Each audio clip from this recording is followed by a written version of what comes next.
আবারও আন্তরিক সশ্রদ্ধ সালাম। আসসালামু আলাইকুম ওয়া রাহমাতুল্লাহি ওয়া বারাকাতুহু।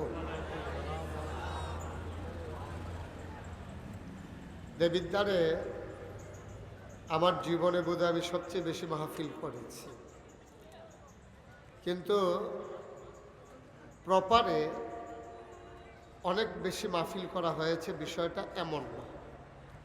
আমি গত কয়েক বছর আগে এই মাদ্রাসা দুইটার তত্ত্বাবধানে মাহফিলও এসেছিলাম।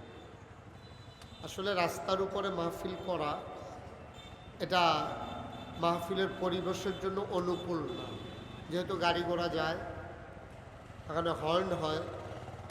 আমি এই জন্য আমার আদরের